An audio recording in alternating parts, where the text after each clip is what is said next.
이야기 쉽고 명쾌하게 풀어보는 시간이죠. 건국대학교 최백은 교수 연결합니다. 교수님 안녕하세요. 네, 안녕하세요. 네네. 지난주 목요일이죠. 27일 문재인 대통령 주재로 국가재정전략회의가 열렸고 여기서 나온 내용들이 언론에서 계속 다뤄지고 있는데 우선 국가재정전략회의 이게 뭔가요? 말 그대로요. 우리가 정부가 그 국정을 운영하는 데 속에서 가장 이제 중요한 게 결국은 이제 재정 자원이라고 할 수 있겠는데요. 네.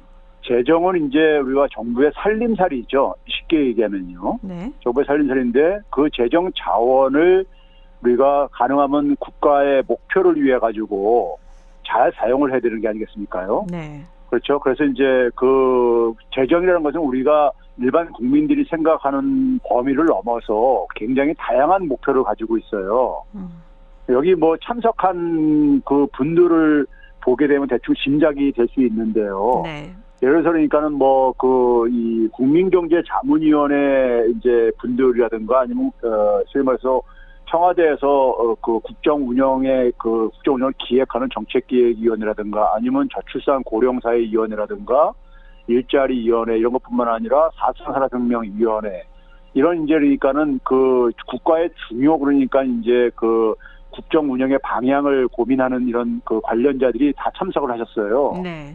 그 얘기는 재정 자원이 그러니까는 용도가 우리가 생각하는 거 일반 국민들이 생각하는 거 범위를 넘어서서 그것이 그 초점에 맞춰져 있다는 것을 이제 보여주는 것이고요. 그러한 이제 그러니까 우리가 그 과제들을 국가가 직면한 과제들을 해결하기 위해서 국가 재정을 어떻게 운영할 것인가 하는 이러한 방향을 우리가 이제 점검하는 게 바로 이 국가 재정 전략회의라고 생각하면 되겠습니다. 그 향후 5년간의 재정을 어떻게 써야 될지, 어떻게 편성할지 그 방향을 정하는 회의인 거죠. 그렇죠. 예. 근데 문재인 대통령은 이 회의에서 적어도 내년까지는 확장 재정 기조를 유지할 필요가 있다. 이렇게도 밝혔어요. 예, 일단 먼저 이제 그러니까는 그 언론들에서 사실 저는 좀 조금 이제 아쉬운 게요. 이 그 대통령이 그러니까는 그 전략회의에서 발언한 발언 내용이 그러니까 우리가 그 춘추관 그러니까 이 춘추관이죠. 네. 거기 가면 게재가 되어져 있어요. 네. 그래서 그런 걸 그게 내용이 길지가 않습니다. 아주 긴 적은 아닌데 이런 건 좀 이렇게 소개를 해주셨으면 좀 국민들이 이해하는 데 도움이 될 거라고 생각하는데요. 네. 거기서 보게 되면은 사실 제가 이런 식으로 표현을 하게 되면은 제가 뭐 꼭 어영 경제 교수처럼 들릴지 모르겠지만은 이번에 이제 대통령이 표현한 걸 보게 되면 현 단계 그러니까 경제 상황에 대해서 일단 굉장히 정확하게 진단을 하셨어요. 네. 진단을 하고 그러면 그 상황 속에서 우리가 지금 해결해야 될 또 과제 이런 것들도 대체적으로 정확하게 이제 그 인식을 하고 계시고요. 네. 그 상황 속에서 이제 그 이 재정에 대한 방향을 확장 재정이라는 것을 사용한 의미를 좀 이제 우리가 생각을 해야 되거든요. 네. 그래서 제가 이제 먼저 대통령께서 먼저 진단을 한 걸 보게 되면요. 우리 이 시간에도 제가 이제 소개를 해드린 거지만은 우리가 1분기의 경제 성장률, 우리가 가장 중요한 경제 지표 중에 하나가 이제 그러니까 경제 성장률인데요. GDP인데요. 네. GDP가 1분기에 그러니까 2019년 말, 그러니까 코로나 이제 직전 상황을 돌파했다는 걸 우리가 이제 소개했었잖아요. 그랬죠.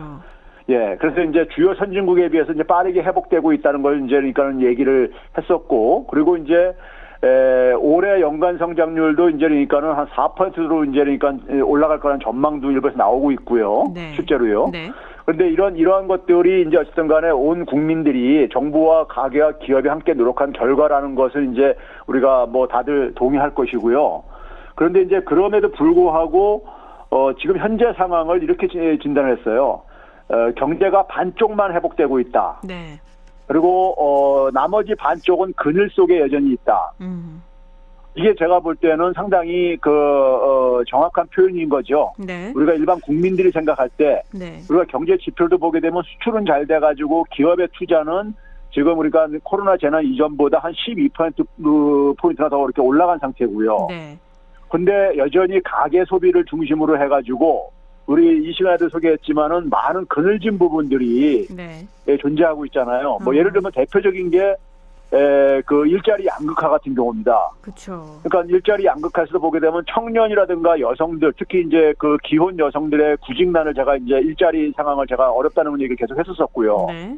그리고 뭐 이제 우리가 이 소위 자영업자들 어려운 거야 뭐 온 국민이 다 알고 있는 얘기고요. 네. 그렇죠? 특히 이제 비대면 서비스 분야들이 굉장히 어렵단 말이에요. 네. 그러니까 뭐 그렇죠? 수출도 많이 늘고 우리나라 GDP도 예전과 코로나 이전 수준으로 회복을 했고 경제 성장률도 이렇게 높아졌는데 민간 소비 부분에서는 아직 회복을 못했다. 그래서 반쪽짜리 회복이다. 이런 표현을 썼다는 그렇죠. 말씀이신 거죠. 네. 그러니까 이제 산업 부문별로도 보게 되면은 우리가 뭐 금융업 같은 경우는 뭐 12% 이상의 소득이 올랐는데 네.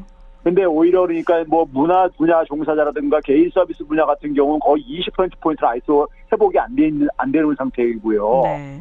그러니까 편차가 굉장히 심하단 말이에요. 양극화가요. 그렇죠? 네. 그래서 다 국민들이 인정을 하는 거죠. 그럼 이 상황 속에서 여전히 그러니까 정부가 해야 될 일은 뭐가 되겠습니까? 경기가 회복되는 과정 속에서도 그늘진 부분이 굉장히 많이 남아있다 이거죠. 네. 그게 이제 우리가 흔히 양극화로 표현되는 것이고요. 네. 여러 가지 분야에서요. 근데 우리가 이제 여전히 뭐냐면은 시장이 이 부분을 지금 그러니까 해결을 지금 아직 이 부분까지는 소위 말해서 온기가 지금 퍼지지 않고 있는 거잖아요. 일종에요. 네. 그렇죠. 그러면 그 부분을 민간 분야가 하지 못할 때 결국은 정부가 그러니까 그 그늘진 부분은 결국 이렇게 우리가 감싸 안아야 되는 거죠. 포용을 해야 되는 거죠. 네.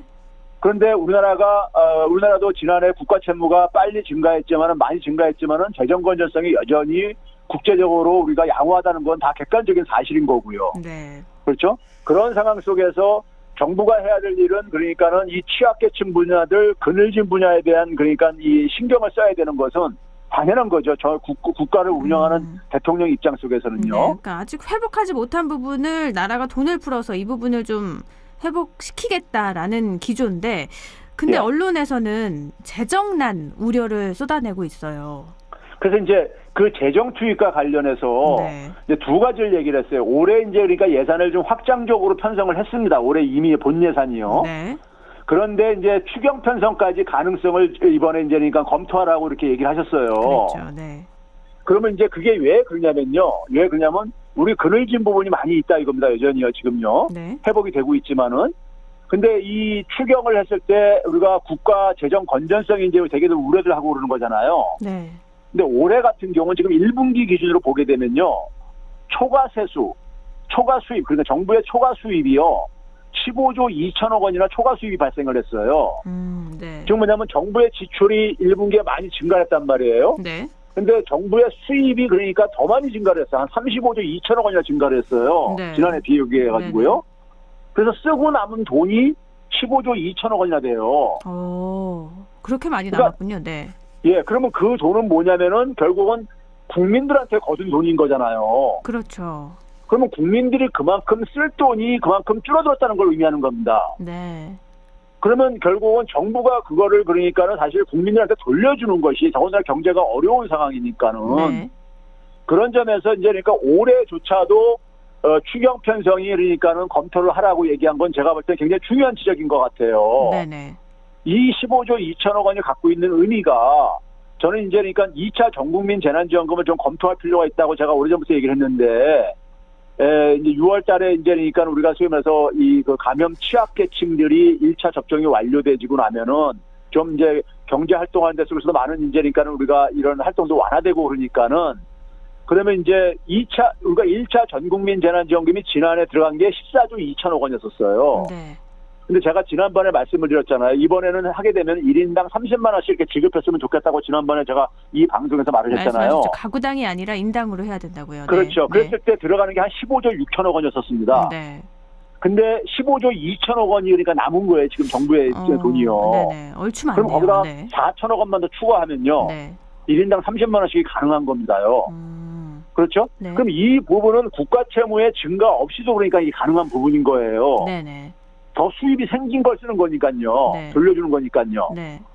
그리고 이제 뭐냐면은 내년도에도 그러니까 확장 재정 기조를 유지하라고 이제 얘기를 했어요. 네. 그 이유가 있습니다. 그 이유가 일반 국민들이 볼 때는 경기 회복되면 이제 정부가 이제 그러니까 좀 이제 균형 재정을 해야 되는 게 아니냐 이렇게 생각할 수도 있는데 우리가 지금 2019년 수준을 조금 이제 그러니까 회복이 된 거지. 지금 그러니까 2019년도에도 경제는 굉장히 좀 후퇴 국면이었었습니다. 네. 2%뿐이 성장률이 안 됐었으니까요. 네. 근데 그때 성장률 2%가 지난해도 되고 올해도 되고 내년에도 됐을 때를 기준으로 하게 되면요. 우린 여전히 내년에도 그러니까 회복이 지금 안 돼요. 그 회복 속도를요. 네.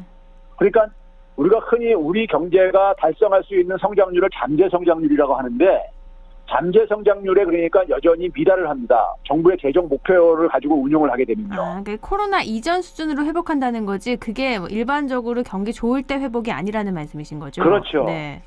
그러면 이제 그랬을 때 우리가 만들어낼 수 있는 경제적인 역량을 기준으로 우리가 해봤을 때 보게 되면 미국 같은 경우는 내년도가 되게 되면은 그 회복 속도가 이제 정상화되어져요. 네. 그래서 미국도 내년에 그러니까 엄청나게 많은 예산을 투입한 걸 아마 뉴스를 통해서도 아마 접하신 분들이 있을 거예요. 6조 달러 이상을 그러니까 편성을 했다 이렇게 하는 게 역대 최고로 네. 이런 얘기가 나오고 그러는데 네. 그러면 우리도 이제 그러니까 이제 확장적인 재정을 하라는 건 이제 그런 의미인 거고요.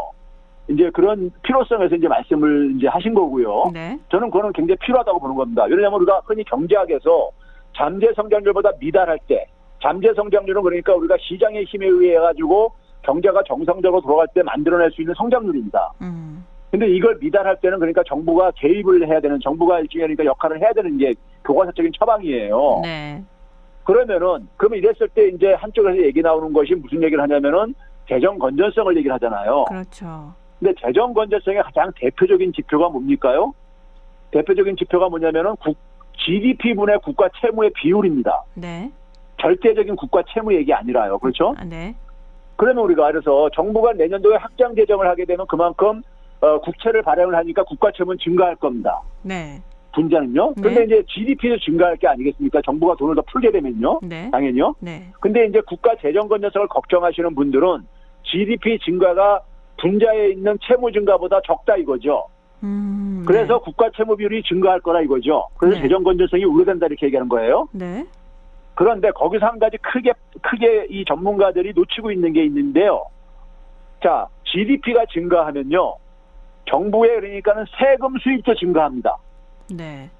우리가 그래서 GDP가 증가한다는 것은 말 그대로 우리가 자영업자들이 매출이 증가하면은 세금을 더 내게 돼 있잖아요. 네. 개인도 돈을 더 많이 벌게 되면 세금을 더 많이 내게 돼 있고요. 그렇죠? 네네. 기업도 마찬가지고요. 네. 그러면은 그 세금이 증가하게 되면은 증가한 걸로 그러니까는 저희 말해서 이 채무도 갚을 수가 있는 게 있잖아요. 그래서 그 분자 부분이 국가 채무 증가하는 게 그러니까 그렇게 크지 않을 수가 있는 거고요. 네네. 제가 작년도 전국민 1차 재난지원금을 줬을 때 비교해 보게 되면은 10조를 만약에 투입했을 때 보게 되면은 오히려 그러니까는 정부의 그러니까는 GDP 증가에는 한 1.26배 정도가 작용한다는 게 계산이 나오더라고요. 네. 그러니 그런 점에서 대통령이 그래서 이걸 뭐라고 표현했냐면요. 결국 뭐냐면 정부가 재정을 투입하게 되면은 그걸로 경제가 성장되고 경제가 성장되게 되면 세수가 증가해가지고 이게 그러니까 결국은 재정 건전성에도 도움이 된다 이런 식의 이제 표현을 하셨어요. 네네. 이게 이제 일부 언론들에서 일부 경제 전문가들의 인터뷰를 따가지고 경제학으로서 말이 불가능한 얘기다 뭐 이런 식의 이제 그 인터뷰를 한 얘기들이 있는데 이분들이 놓치는 게 세수 회복을 그러니까는 빠뜨리고 얘기를 하고 있는 겁니다. 근데 이 경제학자들이 말을 하는 건 지금 말씀하신 것처럼 확장 재정 펼치면 경제 회복되고 그럼 세수가 늘어서 재정 건전성에 도움이 된다. 이 논리가 통하지 않을 거다. 경제가 좋아진다고 해서 세수가 늘어나는 건 아니다. 이런 지금 경제학자들의 말을 인용한 거거든요. 근데요, 우리가 상식적으로 생각해. 이 경제학자들이 그렇게 말한다고 해서 그게 옳은 게 아니라요. 네. 그거를 되게 인터뷰하신 분들 보면 평상시에 그러니까 주로 이제 그러니까 낙수 효과를 되게 주장하시는 분들인데 저희는 네. 학계니까 다들 아는 분들입니다. 네. 서로가 알 수가 있는데 근데 그분들은 뭐 제가 실명 거론은 안 하겠는데 근데 이제 생각을 해보세요. 경제가 성장한다는 게 뭔가 봐보세요. 경제가 성장한다는 얘기는 민간 부분들, 가게라든가 가게의 소득이라든가 아니면 기업의 소득이 증가하는 걸 의미하는 거예요. 네. 소득이 증가하면 그에 비례해서 세금도 증가하는 것이고 경제학에서 세수 증가의 가장 커다란 요인을 경제 성장률로 얘기를 하고 있어요. 경제가 성장을 하는데 어떻게 세수가 증가를 안 합니까요? 네. 그건 말이 안 되는 얘기죠. 그래서 네. 경제의 규모가 커질수록 세금 수입이 커지는 거고 그리고 개인도 그러니까 소득이 많아지게 되면 세금 내는 것도 많아지잖아요.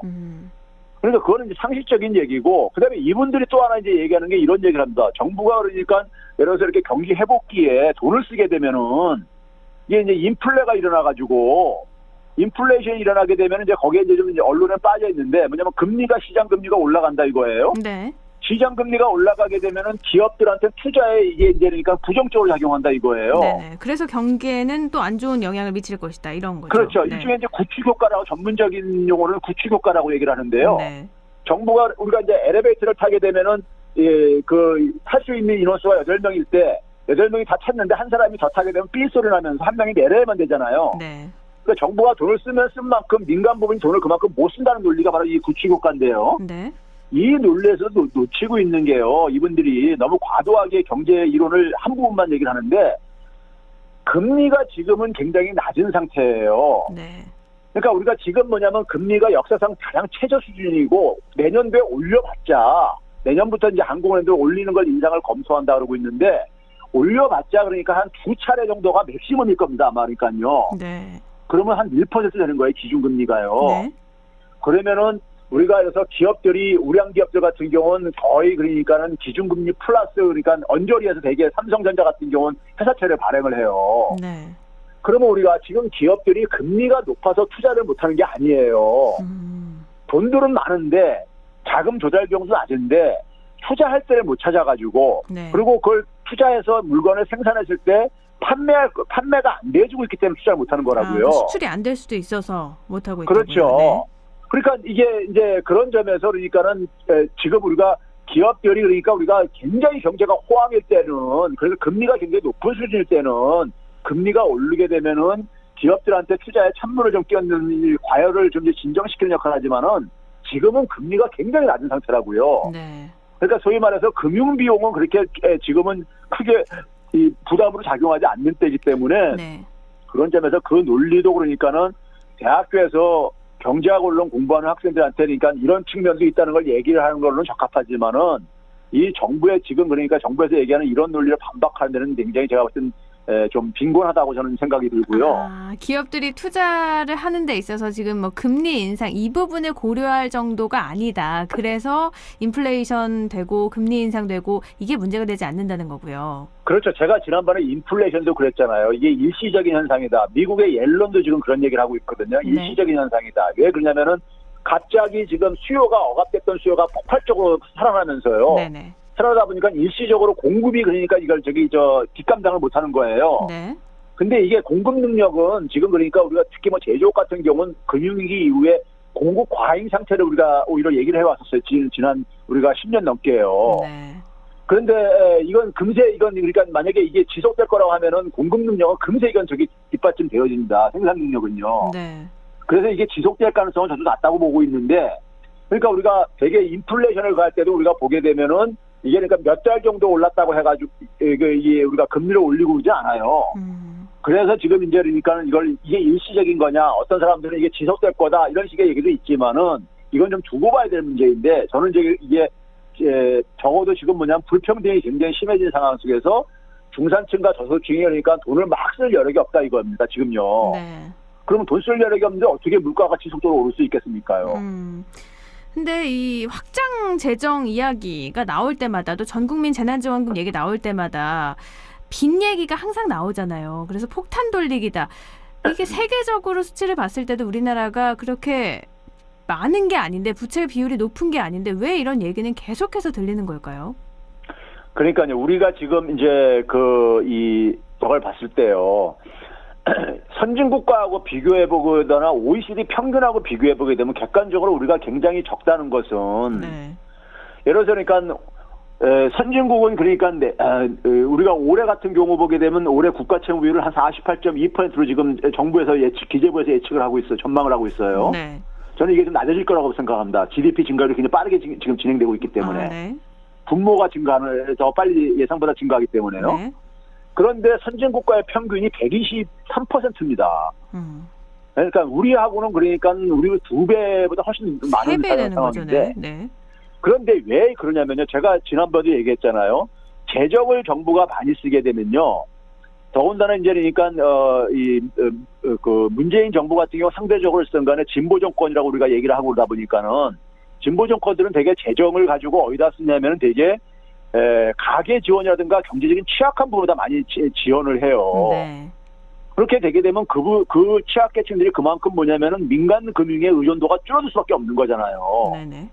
이게 바로 뭐냐면은 금융자본이라든가 있는 사람들의 논리인 거예요. 근데 과거에 제가 그랬잖아요. 이명박 박근혜 정부 때는 그러니까 국가재정을 더 투입해야 된다고 얘기를 했던 언론들이라든가 학자들이 네. 지금은 정반대 얘기를 한다는 얘기입니다. 네. 그러니까 기업한테 그러니까 지원하는 것에 대해서는 그때는 뭐라고 그걸 정당화하냐면 낙수 효과가 생길 거다. 그런데 우리가 바이든 대통령조차 낙수 효과는 없었다 이렇게 폐기 선언을 하면서 할 정도로 네. 이렇게 하고 있는데 낙수 효과를 소위 말해서 국민들이 느꼈습니까요? 그 이명박 박근혜 정부 때 그러니까요. 네. 그걸 못 느낀 상황 속에서 그러니까는 기업들한테 지원하는 거에 대해서는 아무런 국가 채무 비율 증가에도 아무 얘기를 안 해요. 박근혜 정부 때도 국가 채무 비율을 빠른 속도로 증가했었습니다. 네. 근데 그때는 아무 얘기 안 했었어요. 네. 예? 근데 왜 그러니까는 지금에 와서만 그러니까 정부 재정에 이런 그 쓰는 거를 이렇게 가느냐? 저는 이게 보니까 재정이라는 건 결국 뭡니까요? 국가가 확보한 돈을 어떻게 나눌 것이냐는 문제인 거예요. 네네. 그러면 그게 그러니까는 사람이라는 게 다 누구나 다 자기한테 많이 도움을 바라지요. 이 경제학은 제가 30년 이상 공부하니까 결국은 뭐냐면 돈의 배분 문제입니다.